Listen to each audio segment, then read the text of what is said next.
Coming up on Torrance Today, looking for a part-time job with the city? We have a job fair coming up. A 2-day festival celebrating Japanese culture takes place this weekend. And don't forget to drop by the Permit Center tomorrow. You can get some eco-friendly swag for doing good on Earth Day. All this and more coming up right now on Torrance Today.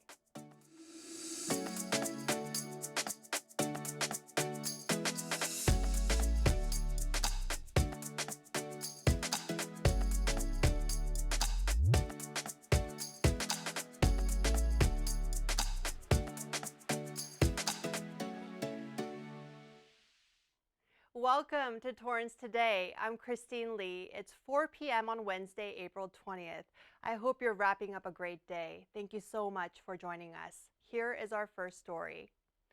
The city's Community Services Department is hosting a job fair this weekend. They're looking for part-time program leaders and lifeguards. Program leaders handle a variety of class registrations, answer and make phone calls, file and sort documents, and assist customers with various questions. And lifeguards enforce pool safety rules and regulations, monitor swimming and other activities, and rescue swimmers when they face danger. The mission of the Community Services Department is to enrich the community through the provision of recreational, cultural, and educational opportunities for people of all abilities. The job fair takes place this Saturday, April 23rd from 10 a.m. to 2 p.m. at 3231 Torrance Boulevard. You can also apply online. Just visit torranceca.gov/jobs. April is Citizen Science Month, and the City of Torrance invites residents to find new ways to turn their curiosities into positive impacts.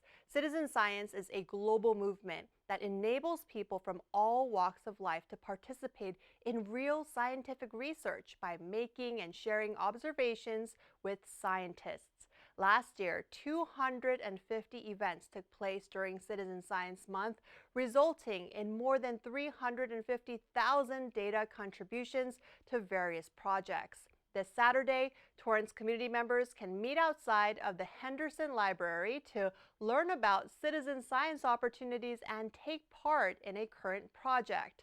They're encouraged to bring a smartphone if they have one to take pictures, and they should wear comfortable clothes and shoes because they'll be walking through Victor Park. Registration is recommended. Interested adults, teens, and children can call 310-371-2075 to sign up.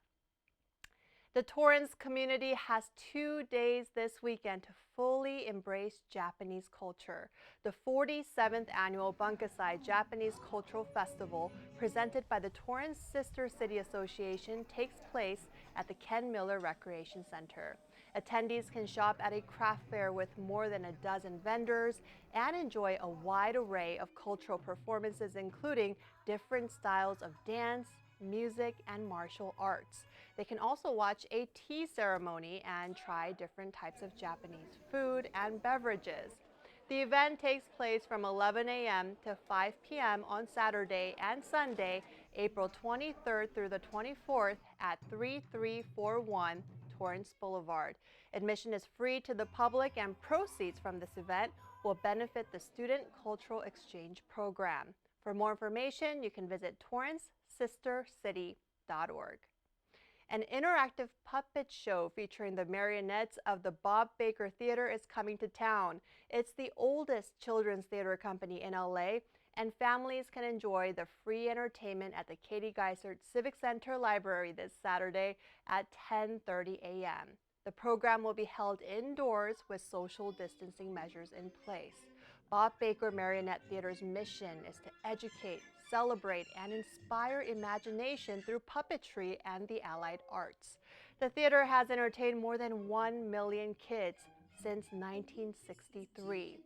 Free tickets are available for pickup beginning an hour before the program, so if you're interested in attending, make plans in advance, as space is limited to just 70 attendees.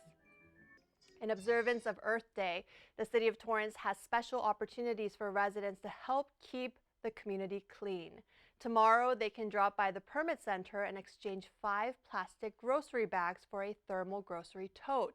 City workers will also hand out free refillable pet waste dispensers with bags. The address is 3031 Torrance Boulevard. And on Saturday from 8 a.m. to 12 noon, an electronics recycling and paper shredding event will take place at the employee parking lot at City Hall by Torrance Boulevard and Maple Avenue. Single-use plastics will be banned in parts of LA County starting next year. The LA County Board of Supervisors gave the final approval yesterday to an ordinance that requires all food service containers, cups, cutlery, and dishes distributed by restaurants and other food facilities in unincorporated areas of LA County to be compostable or recyclable. The county leaders also banned styrofoam products. The ordinance will take effect on 3 separate dates depending on the type of establishment. It takes effect May 1st, 2023 for eateries with permanent locations, November 1st, 2023 for food trucks, and May 1st, 2024 for temporary food facilities such as farmers markets. The Environmental Advocacy Coalition Reusable LA supported the ordinance, and the co-chairs expressed approval of the move, saying, "This is a critical stepping stone to reducing pollution and moving towards a thriving culture of reuse." Johnson & Johnson lowered its revenue and earnings expectations for this year. It also stopped providing revenue guidance for its COVID-19 vaccine due to a global supply surplus and demand uncertainty. The company's forecasted sales for 2022 dropped from $95.8 billion to $94.8 billion. That's about $1 billion lower than the guidance provided in January. Its full-year adjusted earnings per share is also down by 25 cents to between $10.15 and $10.35 from a previous forecast of $10.40 to $10.60. The company faced rising costs due to inflation as well as supply constraints. And when asked about halting its COVID-19 vaccine sales guidance, Chief Financial Officer Joseph Wolk says the shots are not for profit and do not impact the company's bottom line. He also says the company is faced with higher input costs as well as rising labor, energy, and transportation prices. Analysts estimate that J&J sold $457 million of its COVID-19 vaccine globally so far.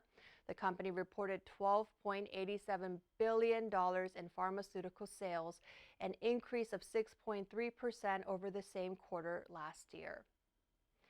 We now have a new system for travel risk assessment as the pandemic lingers on. The U.S. Centers for Disease Control and Prevention unveiled a new way of letting travelers know which countries to avoid due to high risk of COVID-19.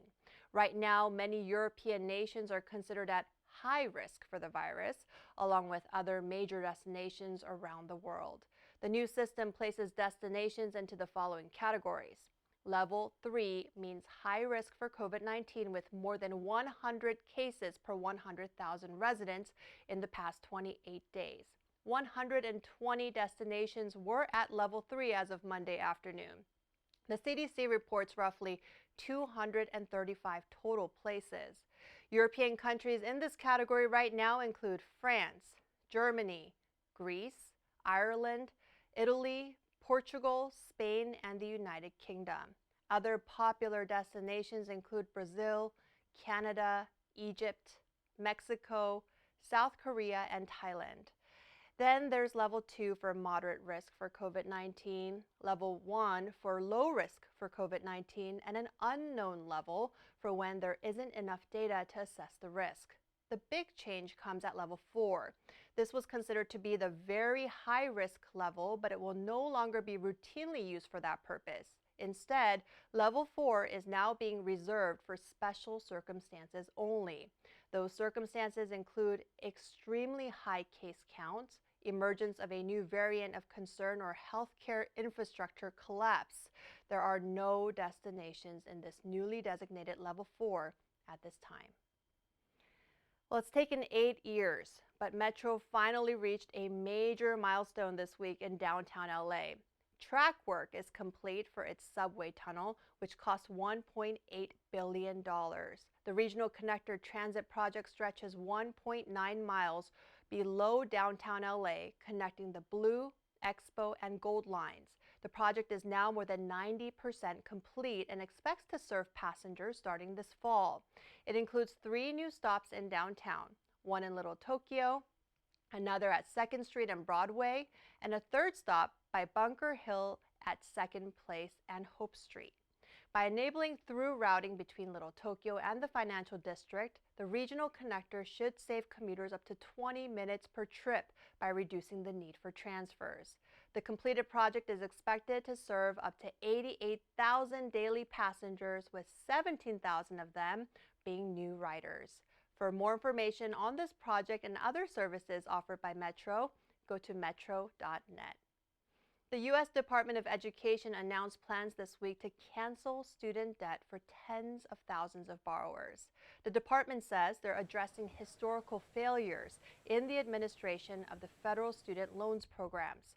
According to federal student aid, more than 40,000 borrowers will see immediate debt cancellation if they qualify for the Public Service Loan Forgiveness Program under the new changes.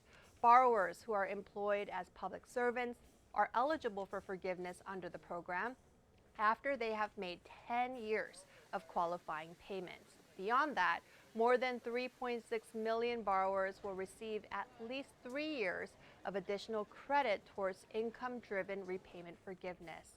The Department of Education wants these changes to take effect immediately, but the timing depends on an upgrade to the National Student Loan Data System. Loan cancellations will not begin until the fall.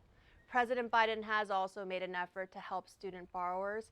Earlier this month, he delayed student loan repayment options for another few months and gave borrowers forgiveness by erasing the delinquent or default status for millions, allowing them to re-enter payment in good standing. As the workforce continues to adjust to pandemic levels and changes, several California state and federal lawmakers are pushing legislation aimed at shortening the work week. There are 2 separate bills that propose shortening the work week by 1 day. A federal bill was proposed by California Representative Mark Takano last July, and 2 months ago, a couple of California lawmakers introduced Assembly Bill 2932 to shorten the week from 40 hours to 32 hours for companies with more than 500 employees. The Assembly Bill would also require employers to pay overtime to those who work beyond the 4-day period. As of now, 38 companies in the U.S. and Canada are taking part in a 4-day work week as part of a worldwide effort from the nonprofit group of business leaders, 4-Day Week Global. The pros of shortening the week include increased productivity and heightened morale, but the cons could be intensified pace of work with shortened days and an increase in labor costs that may discourage job growth. Currently, the California Assembly Bill 2932 is in the state's Committee on Labor and Employment for review. The federal bill will be under review by the House Committee on Education and Labor on July 27th. If the bills pass, they would make a major mark in history, as there has not been a change to the work week since the Industrial Revolution. Still ahead, let's make Wednesday our best day. We'll be back in 60 seconds with some wellness tips to keep you pushing through the rest of the week.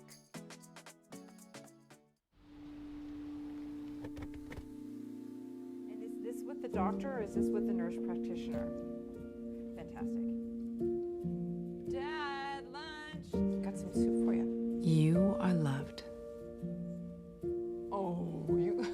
Look at those freckles. This was very much. You are valued.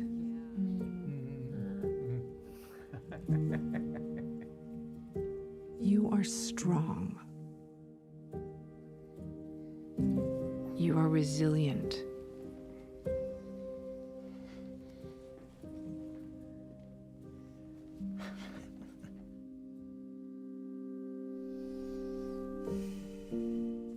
You got this. You're there for them. We're here for you. Find free care guides to support you and your loved one at aarp.org/caregiving.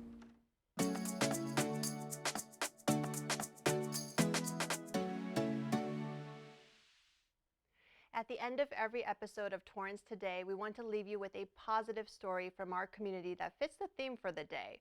Today is Wellness Wednesday. It is important to stay healthy now more than ever as the world opens back up and our new normal life resumes. If you're like me, returning to the sense of normalcy after a couple of years of social distancing can lead to anxiety. Doctors say this is normal, and whenever there is uncertainty about the future, there is likelihood for increased worry and anxiety.